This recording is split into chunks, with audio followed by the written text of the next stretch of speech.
Our third author of Pride Month is Katherine Mansfield, who has connections with other LGBTQ icons, such as last week's Oscar Wilde, and prolific author Virginia Woolf. Hailing from New Zealand, though her life was short, it was certainly not viewed as wasted. She was bisexual, and she described one of her relationships with a Maori woman, natives of New Zealand, as unclean, I know, but true. What an extraordinary thing. I feel savagely crude. However, this did not stop her from living her truth and bringing the difficulties and tribulations of her sexuality and the outside perception of it in her stories and prose. I continue to look forward as we discover the world of LGBTQ authors from when they could not be genuinely open and be who they were born to be, on Riverside Readings, a dramatic reading radio show hosted by me, Trent Miley.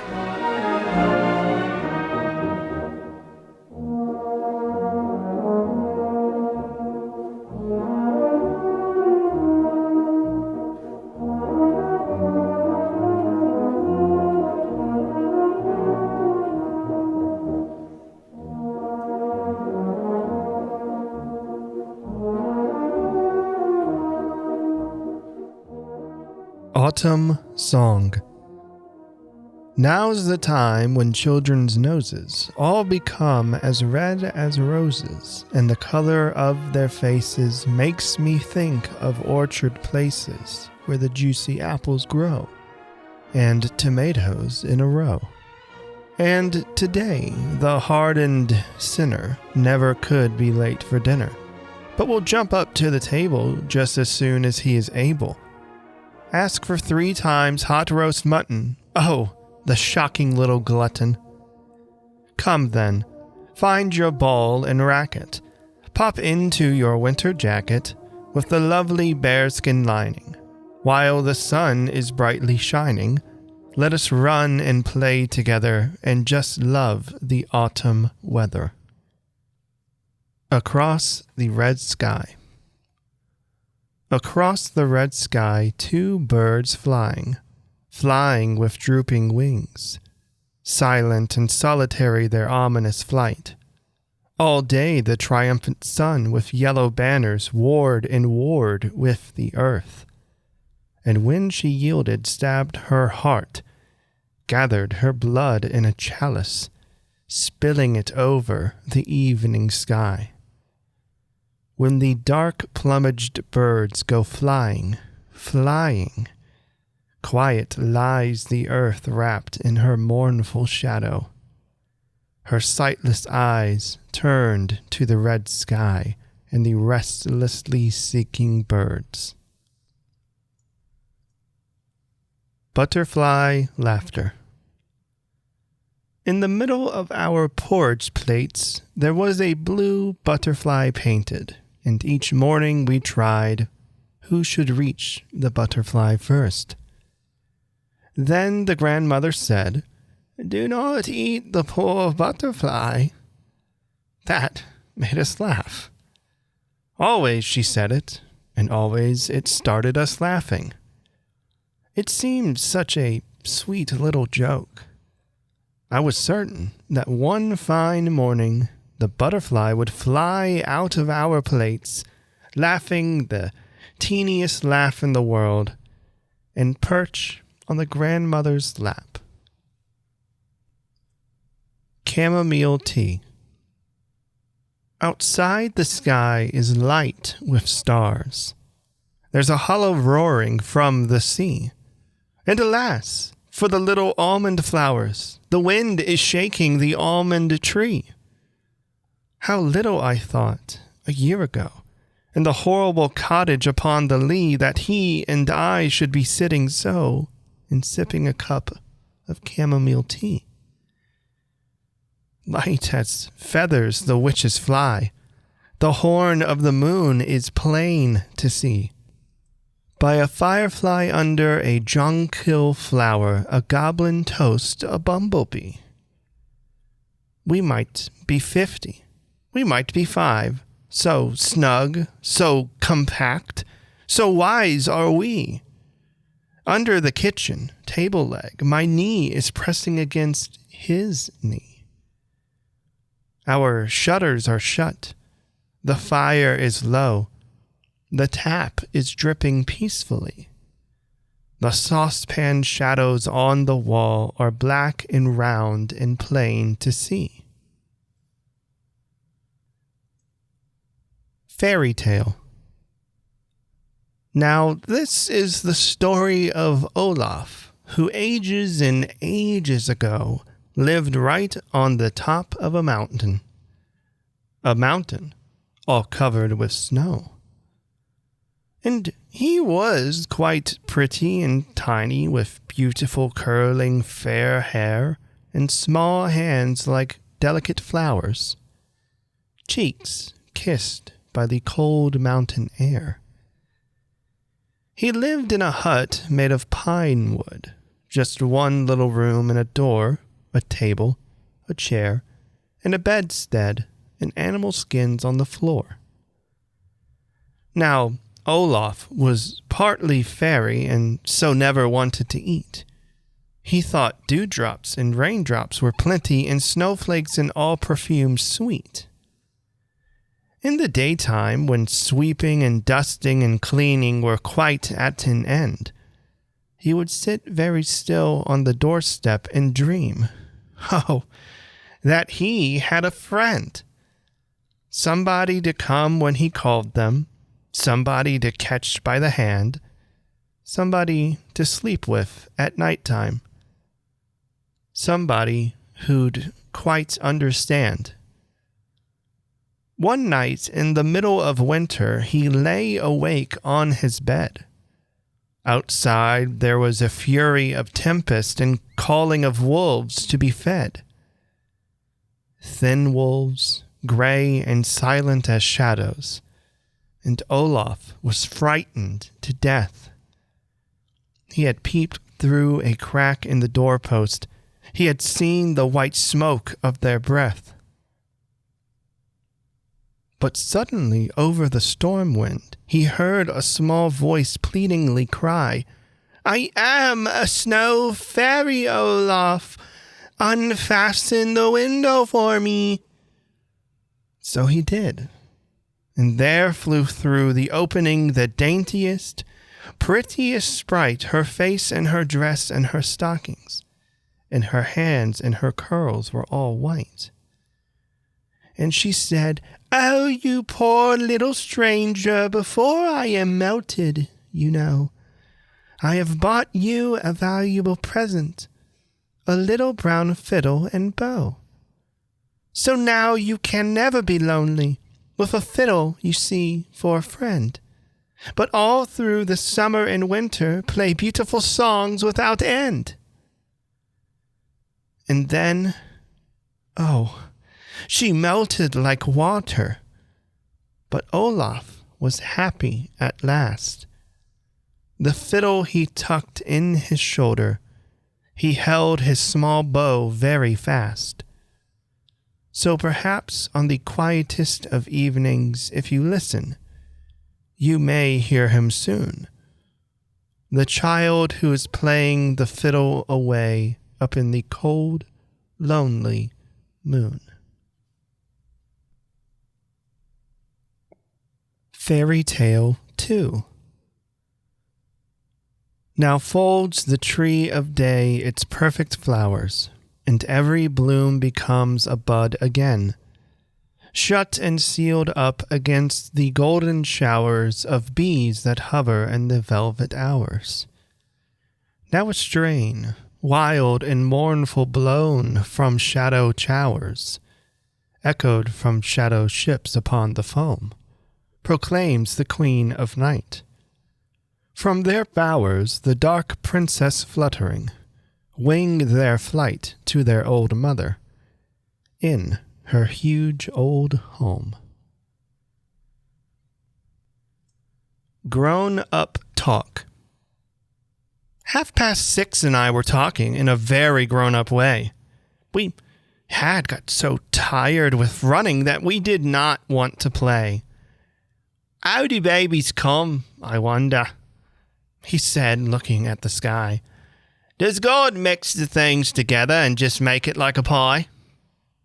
I was really not quite certain, but it sounded very nice. It was all that we could think of, besides a book said sugar and spice. 6:30 said, "Oh, he's so clever. Cleverer than me, I mean. I suppose God makes the black ones when the saucepan isn't clean."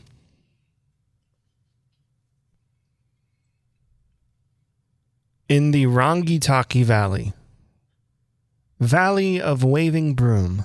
Oh, lovely, lovely light. Oh, here of the world, red gold. Breast high in the blossom I stand. It beats about me like waves of a magical, golden sea. The barren heart of the world alive at the kiss of the sun. The yellow mantle of summer flung over a laughing land. Warm with the warmth of her body, sweet with the kiss of her breath. O valley of waving broom! O lovely, lovely light! O mystical marriage of earth with the passionate summer sun! To her lover she holds a cup, and the yellow wine overflows. He has lighted a little torch, and the whole of the world is ablaze. Prodigal wealth of love, breast high in the blossom I stand.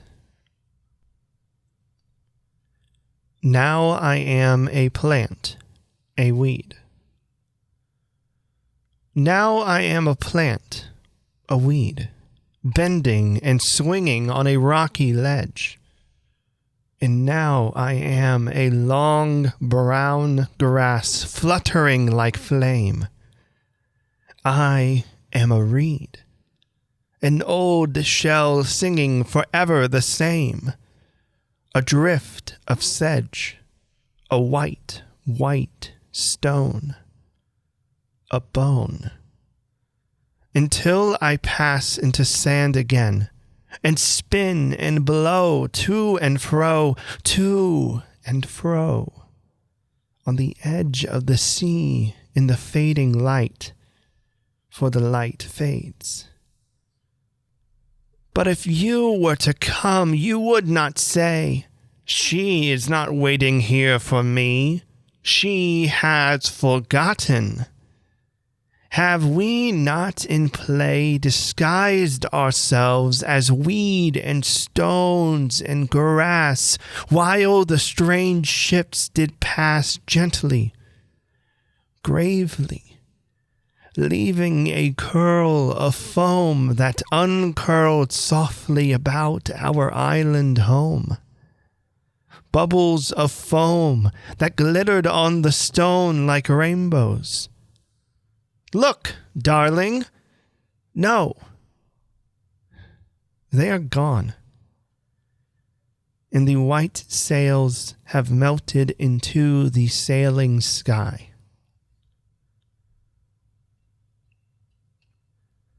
Sleeping together. Sleeping together. How tired you were. How warm our room. How the firelight spread on walls and ceiling and great white bed. We spoke in whispers as children do. And now it was I, and then it was you slept a moment.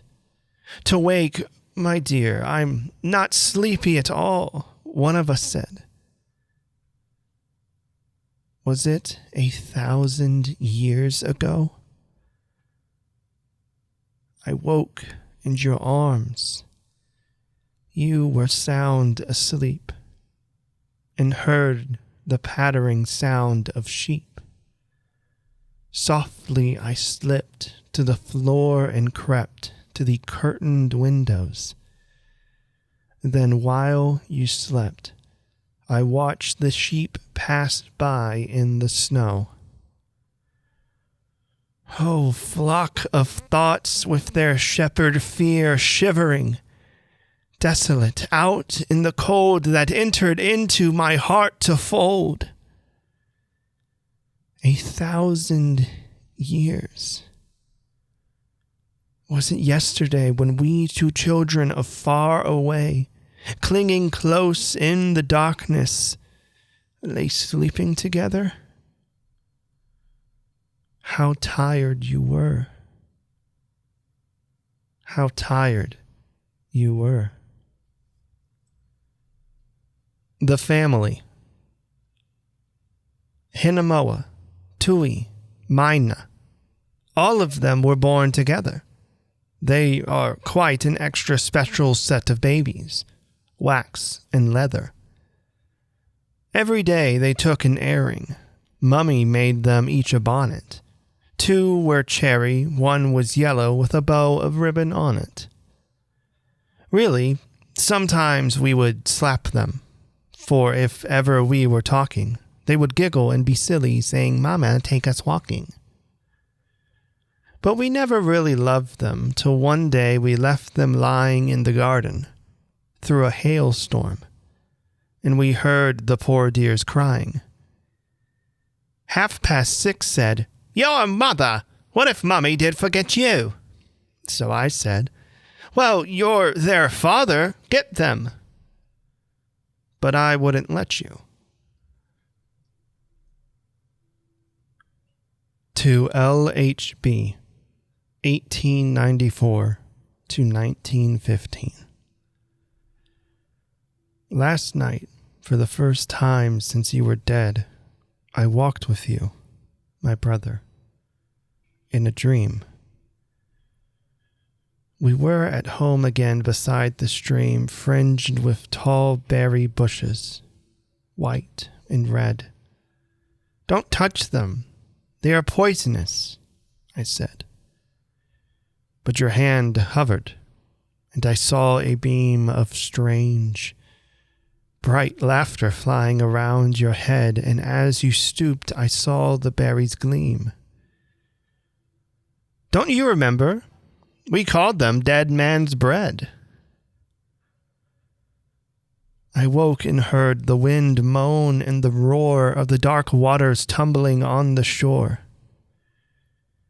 Where is the path of my dream for my eager feet? By the remembered stream my brother stands, waiting for me with berries in his hands. These are my body, sister. Take and eat. Voices of the air. But then there comes that moment rare when, for no cause that I can find, the little voices of the air sound above all the sea and wind. The sea and wind do then obey, and sighing double notes of double basses, content to play a droning chord for the little throats that sing and rise up into the light, which lovely ease and a kind of magical, sweet surprise to hear and know themselves for these little voices. The bee, the fly, the leaf that taps, the pod that breaks, the breeze on the grass tops bending by, the shrill, quick sound that insects make.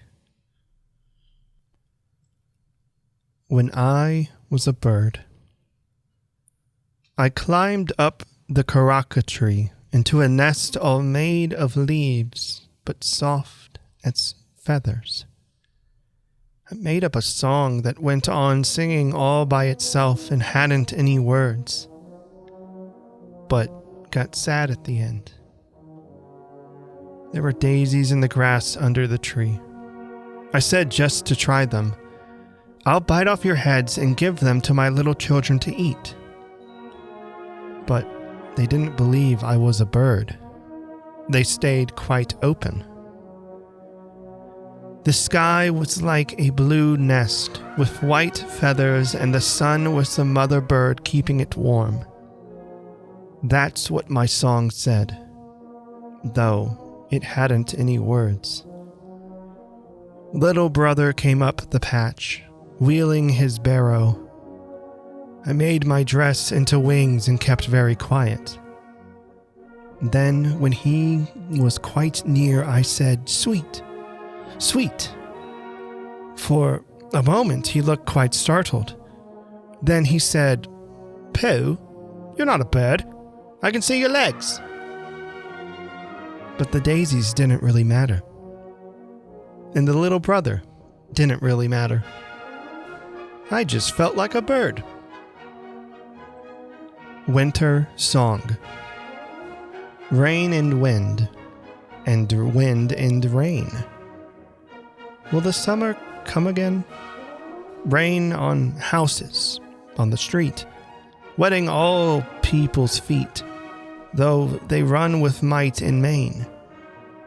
Rain and wind and rain. Snow and sleet and snow. Will the winter never go? What do beggar children do with no fire to cuddle to? Perhaps with nowhere warm to go. Snow and sleet and snow. Hail and ice and hail, water frozen in the pail. See the robins, brown and red. They are waiting to be fed. Poor dears, battling in the gale, hail and ice and hail.